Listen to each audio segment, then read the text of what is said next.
Salve, salve Padawans! E aí, como é que vocês estão do outro lado? Meu nome é Mitara Mirelli, esse aqui é o canal Geekeria. E hoje nós vamos falar de um dos melhores e mais icônicos quadrinhos da Marvel Comics. Eu posso afirmar isso sem dúvida nenhuma, que é os X-Men.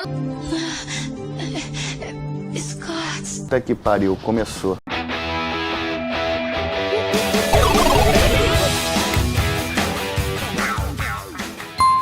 E antes de mais nada, Padawan, vai deixando aquele super like, senta a mão no like aí, se inscreva no nosso canal, ativa o sininho aqui embaixo. O ano é 1963. Jack Kirby, juntamente com o grande mestre Stan Lee, que Odin o tenha, se junta para escrever aquele quadrinho que viria a se tornar um dos mais importantes quadrinhos que falam sobre o embate e a intolerância entre as pessoas. Fala, não me diga!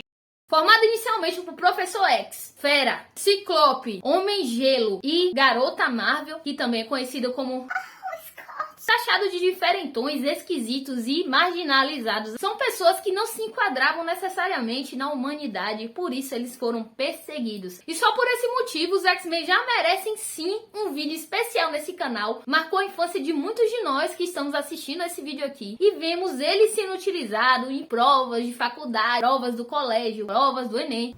No, God! Dentro deles existe um gene chamado Gene X, por isso que o nome é X-Men. Esse Gene X faz com que essas pessoas tenham habilidades, para uns uma maldição, para outros superpoderes. Então os X-Men por si são já divididos nessas duas vertentes. Mas o que importa é que eles são pessoas diferentes, são pessoas superdotadas com poderes e habilidades especiais que nós, meros humanos, infelizmente não temos. Tá bom. Hoje, esse assunto pode parecer muito corriqueiro para você que já é acostumado com essa pegada de herói. Ok, mas em 1963 não era e deu o que falar, pessoal. Sabe por que isso? Todo quadrinho tem um contexto histórico qual ele é inserido. E isso deu o que falar demais e de falar negativamente em relação aos X-Men. Teve uma maior treta, foi muito criticado e apesar de Spider-Man estar decolando nas vendas, X-Men foi engavetado e deixou de ser lançado mesmo com sua alta popularidade naquele ano. Ele só retornaria em 1970, quase que como um grito visceral do Chris Claremont, que começou a escrever as histórias e deixar eles bem mais estruturados. Nas histórias dos X-Men, nós vamos ver que é recorrente essa agressão dos humanos em relação aos mutantes, porque a humanidade desde a sua existência tem um grande defeito: o que ela não entende, ela mata. Mesmo que isso signifique matar outro semelhante a si. Porque, afinal de contas, os X-Men também são humanos. Eles são humanos que têm mutações genéticas no gene X e por isso eles tiveram poderes. E por que eu tô dizendo isso? Porque eu tô dizendo isso? Você tem que entender que em 1970, quando os X-Men retornaram, estava rolando lá nos Estados Unidos, sobretudo, um movimento, um motim dos Neandertais, também conhecido como supremacistas brancos. Você não é tão bom assim, é um fracassado.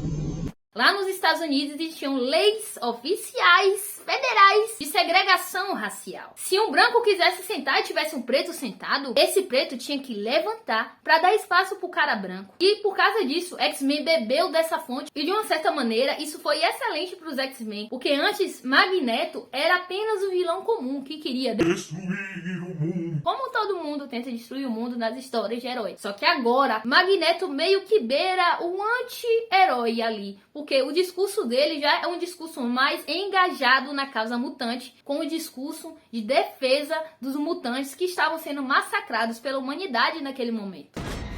Fizeram experimentos em inúmeros outros assassinatos. Eric, onde você estava? Nós devíamos protegê-los. Onde estava quando o seu povo precisou de você?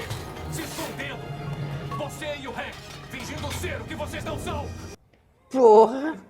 Magneto e o Professor Xavier, eles discutem em debate a causa mutante, como é que eles podem fazer para proteger os mutantes da maldade humana. E nesses discursos, Magneto começa dizendo a seguinte coisa: nós temos que usar os meios necessários para nos defender dos humanos. O Professor Xavier, que acreditava piamente na diplomacia, acreditava que o diálogo e o bom senso poderia vencer qualquer barreira. Essa era a ideia primordial do Professor Xavier e que faz todo sentido. E já Magneto tinha uma postura mais firme, mais rígida e mais agressiva em relação a isso, dizendo que era preciso usar os meios necessários. Por que eu tô falando isso? Porque aqui, pessoal, vem o contexto histórico mais importante dos X-Men. Chris Claremont, grave esse nome porque esse cara é foda e escreveu os X-Men por 17 anos. Ele deixou isso muito mais claro, a inspiração em Malcolm X e Martin Luther King, dois grandes líderes do movimento dos direitos dos negros lá nos Estados Unidos. E esses dois personagens tinham posturas muito similares, enquanto Malcolm X, um líder mais rígido e mais agressivo, teve uma infância muito difícil, foi preso, foi solto, foi espancado, perdeu os pais, perdeu a mãe em um surto psicótico e ainda assim conseguiu liderar o movimento dos negros, sempre dizendo que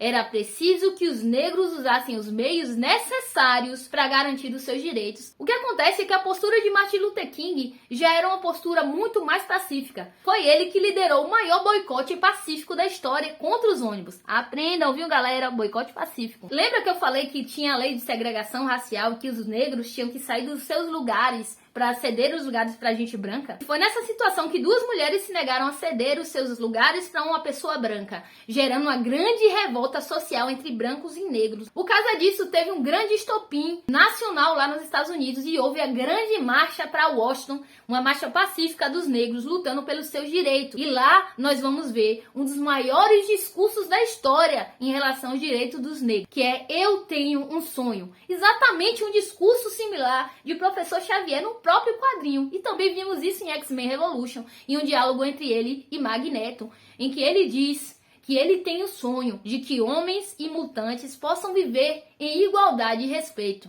I have a dream that one day this nation will rise up and live out the true meaning of its creed.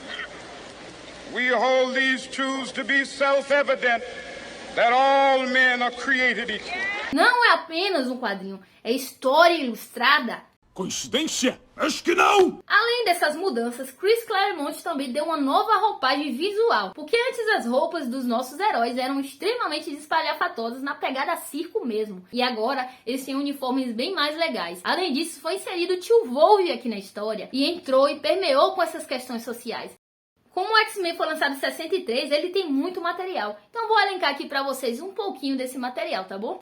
Nas telinhas, nós tivemos X-Men Animated Series de 92 a 97. Logo em seguida, tivemos X-Men Revolution, personagens adolescentes com roupagem nova, lá em 2003. E foi aqui que a gente se apaixonou. Acredito que a maioria de nós tenha assistido X-Men Revolution. Muitos de vocês conheciam pelos quadrinhos, mas eu acredito que X-Men Revolution foi o que fez a grande massa brasileira conhecer de verdade esses heróis, já que era uma pegada mais adolescente e passava exatamente ali naquele intervalo entre um turno e outro do colégio.